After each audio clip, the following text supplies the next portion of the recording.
Hi guys, so today let's talk about why people quit software engineering in their first year of going into software engineering. You find people go into software engineering and in 3 months, in 6 months, in 9 months, in 1 year, they've quit software engineering.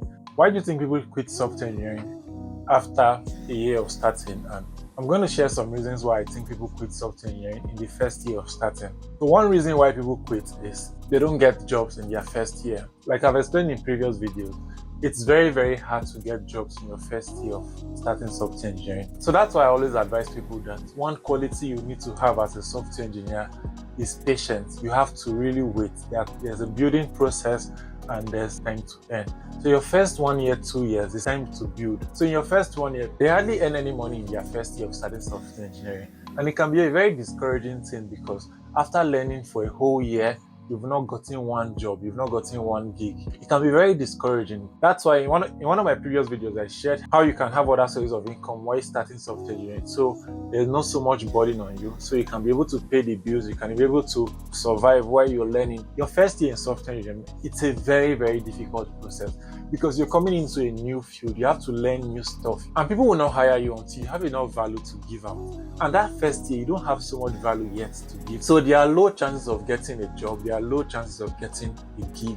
There are very low chances of getting people to hire you or to pay you in that first year.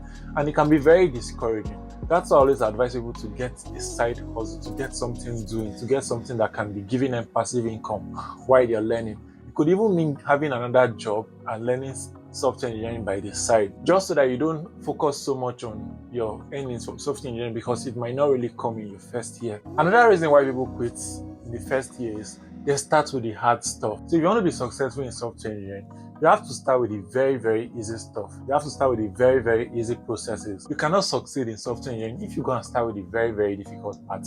Being a successful software engineer is a whole process, and you have to start very small. You have to start with the basic stuff. You have to start with little stuff like learning markup language, like learning HTML, learning CSS. Those very little and interesting processes where you get to build the staying power so you can build endurance. So now doing these simple processes keeps you engaged, it keeps you involved, it keeps you practicing. And while you're doing the simple stuff, you can now start adding the more difficult parts. So you don't start with the very, very difficult parts. You start with the very, very easy step. Like I always advise people to start with HTML. With HTML, you can build a whole web page and it will look good. You can now start learning simple things like CSS. It's very, very easy to learn CSS because they don't require so much logic, they don't require so much hard programming. You're not writing functions, you're not writing object-oriented languages. So it's very, very easy to start with the little markup languages. When you start building markup languages and you start building simple web pages, it keeps you interested, it keeps you engaged. Then you can now start adding the programming languages like PHP, like Java, like JavaScript. You can now start adding those parts little by little. So let's say you want to be a full stack developer.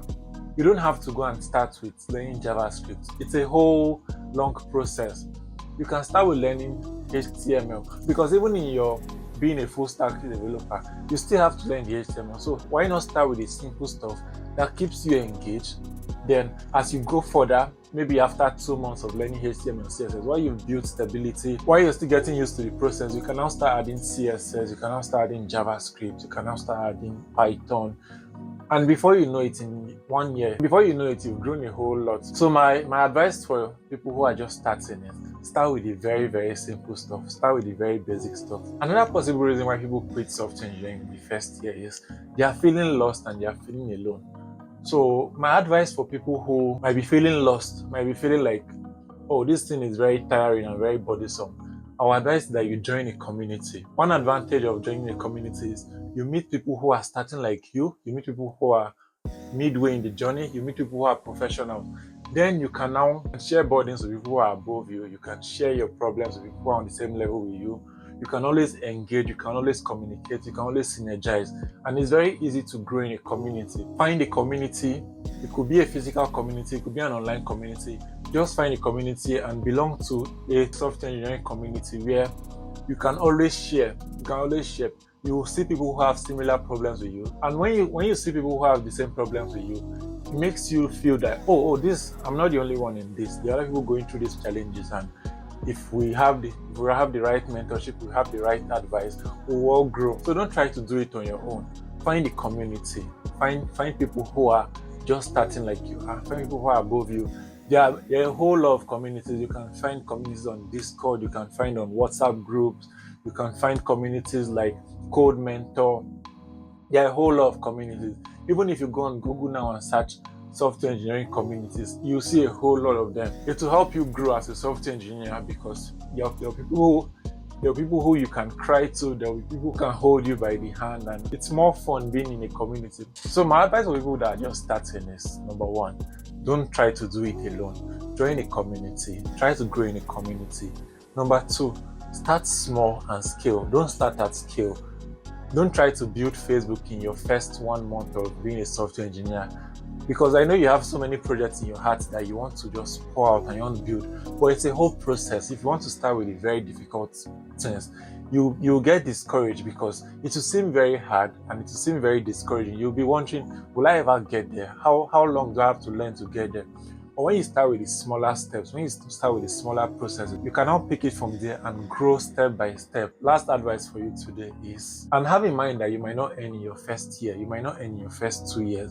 It's a building process. So plan ahead for that. If it means saving ahead, you have to save. If it means starting a side hustle, you can start one. If it means starting a business, if it means retaining your job and doing this by the side, so you don't carry so much financial burdens while learning software engineering. I hope this helps you grow and helps you become a better software engineer so you don't quit in your first year of doing software engineering. Thank you very much.